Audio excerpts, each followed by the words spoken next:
Starting today, my husband wants us to live with my parents. I was caught off guard by this sudden suggestion. We just said goodbye to my father, who recently passed away after being sick for a long time. Despite the sadness of the funeral still lingering, my husband packed up and left our house. He said we're moving to a villa my father left me. When we got there, my in-laws were already settled in. My name's Natalie, I'm 33, and I'm a designer who's just started living on my own. I've been living with Justin for 3 years now since we got married. My career as a designer is flourishing and I'm known in my field. I earned well enough to have the apartment under my name. Sadly, my mother passed away during my college years, and last year, my father was diagnosed with cancer. Despite his brave fight, the disease progressed, and the doctors warned us to prepare for the worst. My father has always been there for me, especially since I started working. He's been a constant support and a vital part of my life. Learning about my father's illness shook me to the core.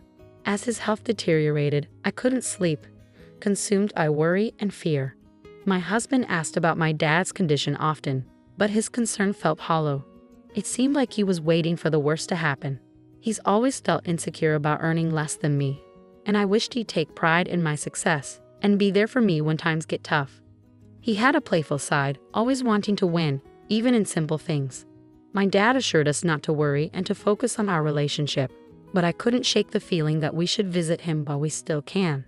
I was finding it harder to hide my growing frustration with my husband. In the beginning, our marriage was full of love and joy, but his insensitive comments about my dad's illness changed things. I realized he wasn't the same loving husband anymore. He works from home and thinks having someone around distracts me, but I plan to work from home too once I'm independent. I decided to rent a small office and commute, making it easier for me to visit the hospital. Meanwhile, my husband stayed home, leaving all the household chores for me to handle. Juggling work, taking care of my father, and coming home exhausted, I often found a mess waiting for me, with dishes left unwashed. It was clear he only thought of himself, disregarding my feelings. Living with him made me realize how little he understood me, leaving me feeling deeply lonely. Then my father passed away. We had already sold our family home as we had discussed with him. As I busied myself with funeral arrangements, my husband seemed distant, more focused on phone calls or disappearing altogether. I pleaded with Justin to help me during this difficult time, but his phone interrupted our conversation. When he finally hung up, he brushed off my request, claiming he was busy with work calls. My frustration with him grew, especially amidst the turmoil of losing my father. His demeanor had turned colder, leaving me feeling even sadder. On the day of the funeral, Justin spent a long time chatting with his parents, leaving me feeling alone among the attendees. Despite the tension, the funeral proceeded smoothly, and we were able to wrap up the proceedings without any major issues. Out of the blue, my husband suggested we move in with his parents, as if it were the most natural thing to do. He even joked about divorce if I disagreed. I couldn't believe how casually he said it, especially considering the recent loss of my father. Fueled by grief and frustration, I retorted, "Live with them where? We don't even have a spare room here." In truth, one room in our apartment served as my husband's workspace, filled with his work stuff. Despite us not having kids, he used the space as if it were his own personal domain. "It's the villa you inherited," he said with a grin. I was taken aback. While we'd sold the family home, the villa held special memories of my father and me. I was determined to keep it that way, but my husband didn't seem to care about my feelings and kept pushing his own agenda. Living in that villa would be tough, I tried to explain, but he brushed it off. His parents had already made plans to move there, likely arranged during the funeral. With its spaciousness and peaceful setting, it was probably an appealing choice for them. Their move was already in motion, leaving no room for me to object. Every time I tried to speak up, my husband's disapproval was evident. "You're always thinking about yourself. Your constant absence because of your father's illness and emergencies has taken a toll on me. Do you even realize how much I've had to endure because of your obsession with your father?" His words were harsh, plunging my world into darkness. "Now that your father is gone, you need to listen to me." His year-long struggle was too much to bear. His callous remarks cut deep, leaving me in disbelief. I didn't want to accept that this was who my husband truly was, but it was clear he had little regard for my father or me. I couldn't shake the memory of my father's pain during his final days in the hospital. My father wouldn't have wanted me to just follow my husband's orders, leaving me behind. And he certainly wouldn't have wanted me to abandon my own feelings. In that moment, any love I had for my husband seemed to disappear. I couldn't shake the feeling of bitterness knowing he was excited about the villa while I was still mourning my father's death. Despite my emotions, I tried to warn him. Living in the villa might not turn out as you expect. I highly doubt that, was his response. With that, I had to accept his decision. I packed only the essentials and left our home. My husband looked puzzled at my sparse belongings, but I simply told him, I'll come back for the rest later. I couldn't bear to exchange any more words with him. It was painful to see the faces of my in-laws, who I imagined were eagerly awaiting my father's death and were now happily moving into the villa. I followed my husband in silence, unable to bear the thought of my cherished place being taken over by his desires.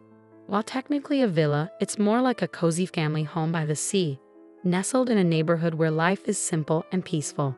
Despite its tranquil surroundings, it's conveniently close to the city center, making it a valuable piece of property. As I stepped out of the station, memories of my childhood flooded back. I remembered how my father used to carry me home on his back after I fell asleep on the train ride. When we reached the villa, my in-laws were already there. I couldn't shake the feeling of suspicion, realizing that my husband must have secretly given them a key without my knowledge. This discovery only added to my unease. The realization that my in-laws had schemed to move into the villa without informing anyone only deepened my mistrust. As I looked around, I could see the excitement in their eyes as they envisioned their future in this home. Despite being a single-family house, it was filled with sturdy furniture chosen by my father and slightly different European-style decor that must have appealed to my mother. "What a beautiful villa. It's simply perfect," they exclaimed. "Goodbye to that cramped apartment. We're so fortunate to be able to live here now. The view from the second floor is breathtaking. Your father was clever to keep such a wonderful home a secret. We should all enjoy it together, as a family." Their enthusiastic remarks only fueled my irritation. It seemed like they didn't fully grasp the weight of my father's passing and simply saw the villa as a luxurious home they lucked into. Truly, both the location and the house are perfect. "We're lucky your father left us this splendid villa. We owe him our thanks," my husband chimed in, joining his insensitive parents in laughter. They cracked open beers to celebrate the move, oblivious to the solemnity of the occasion. I sighed as I prepared snacks, watching them tarnish the precious memories I had of my parents at the dining table. I chose to bury my feelings and endure the night. The next morning, the tranquility of the villa was shattered by my mother-in-law's piercing scream. I instantly knew something was wrong. As I woke up and hurried to investigate, I found my father-in-law and husband causing a commotion, slightly delayed in reaching the source of the scream. In the bathroom, my mother-in-law lay on the floor, clutching her foot with a panicked look. "The floor collapsed under me," she gasped, clearly shaken by the sudden event. "But the floor seems fine. You must have just slipped, right?" My husband and father-in-law seemed oblivious to the severity of the situation as they examined the spot she indicated. However, the floorboards appeared smooth and undamaged. Despite their reassurances, she remained adamant. My father wouldn't have wanted me to just follow my husband's orders, leaving me behind. And he certainly wouldn't have wanted me to abandon my own feelings. In that moment, any love I had for my husband seemed to disappear. I couldn't shake the feeling of bitterness knowing he was excited about the villa while I was still mourning my father's death. Despite my emotions, I tried to warn him, living in the villa might not turn out as you expect. "I highly doubt that," was his response. With that, I had to accept his decision. I packed only the essentials and left our home. My husband looked puzzled at my sparse belongings, but I simply told him, I'll come back for the rest later. I couldn't bear to exchange any more words with him. It was painful to see the faces of my in-laws, who I imagined were eagerly awaiting my father's death and were now happily moving into the villa. As they examined the floor, I was certain it had collapsed. "Have you tried stepping on that slightly different colored part of the floor?" I questioned. Their expressions shifted to surprise as they focused on the spot I indicated. Stepping between them, I leaned forward and pressed my slippered foot on the distinct section. Whoa, what was that? The floorboard made a distinct sound and gave slightly under my weight, snapping back into place when I lifted my foot. If someone unknowingly stepped on it, they'd think the floor had collapsed. "See, the floor sinks a bit. It's like a trap," I explained. "What?" That's dangerous. Is this house defective?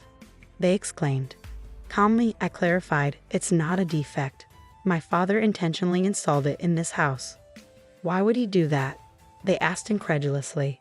It's what you'd call a mechanical mansion or a trick house, I revealed. As they examined the floor, I was certain it had collapsed. Have you tried stepping on that slightly different colored part of the floor? I questioned. Their expressions shifted to surprise as they focused on the spot I indicated. Stepping between them, I leaned forward and pressed my slippered foot on the distinct section. Whoa, what was that?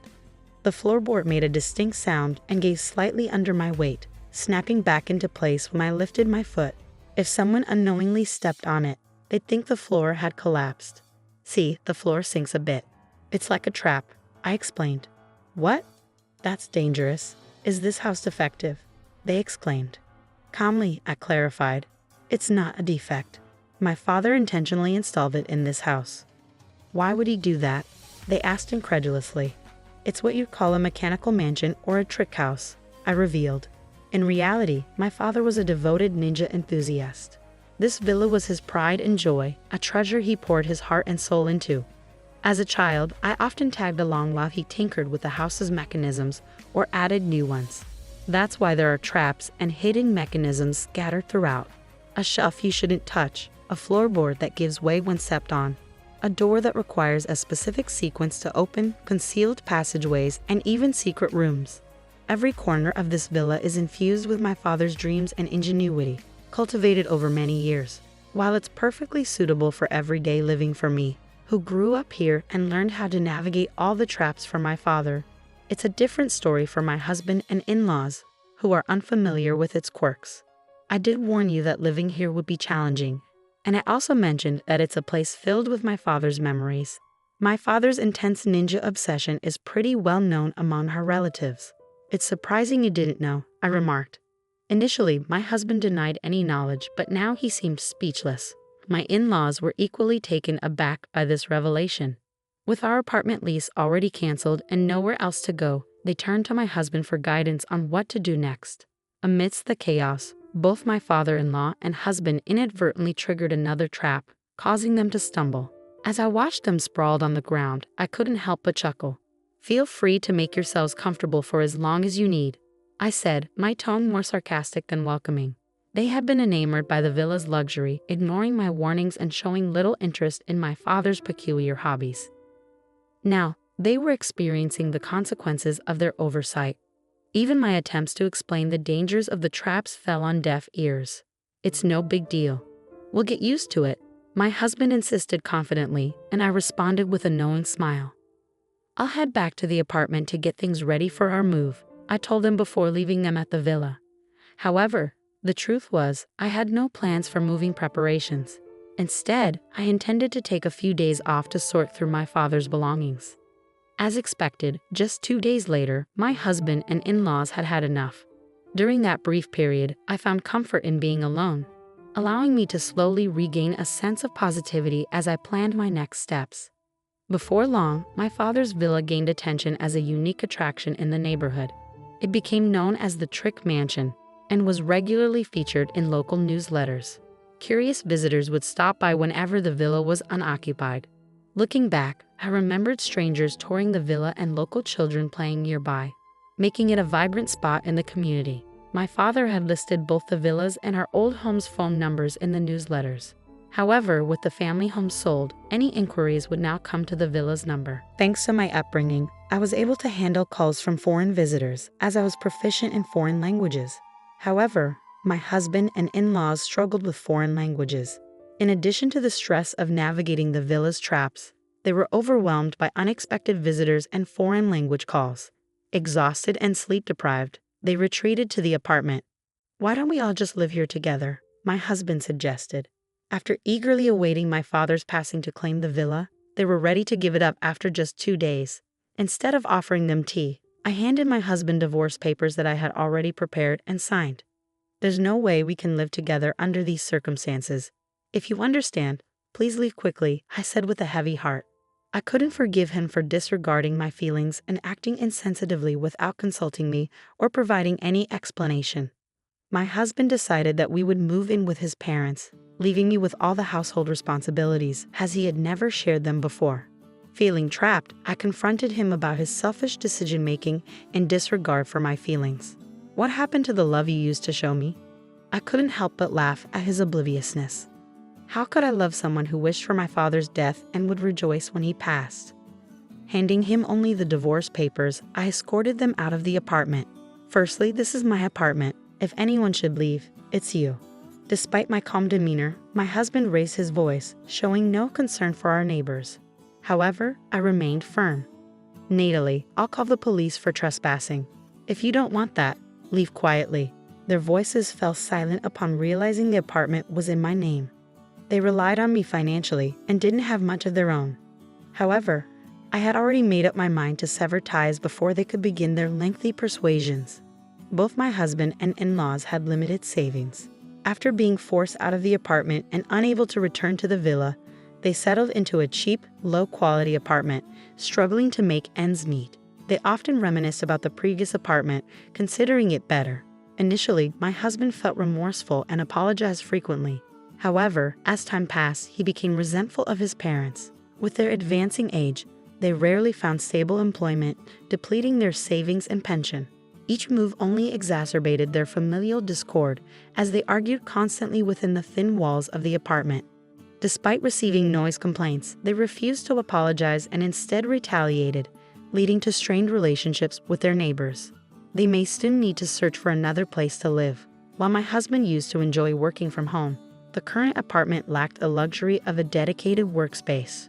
Struggling to focus on his work, his professional standing and sales took a nosedive. Now he barely makes ends meet with a late-night job at a convenience store and may need to take on multiple part-time gigs to survive. His in-laws regretted allowing their son to dictate their decisions, blaming him for their predicament during their frequent arguments. If only you had been more responsible, we wouldn't be in this mess. You should have double-checked everything.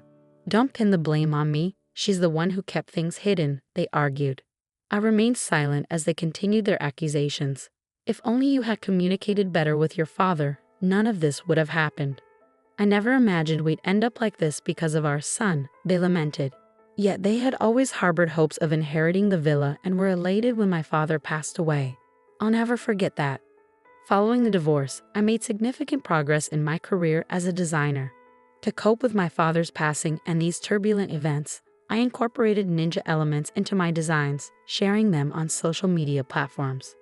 Their popularity surged, catching the attention of a major cosmetics company. To my surprise, they approached me for a project, designing packaging with an Asian flair, incorporating Ninja elements. It felt like a way to honor my father's memory, so I eagerly accepted the opportunity and poured myself into the work. The project was a resounding success, propelling my career to new heights. With joy in my heart, I shared updates at my parents' graves, grateful for the chance to honor their memory in such a meaningful way. I chose to keep the mechanical house, preserving it as a special place brimming with memories of my father. I began organizing tours and transformed it into a space where both tourists and local children could enjoy themselves free of charge.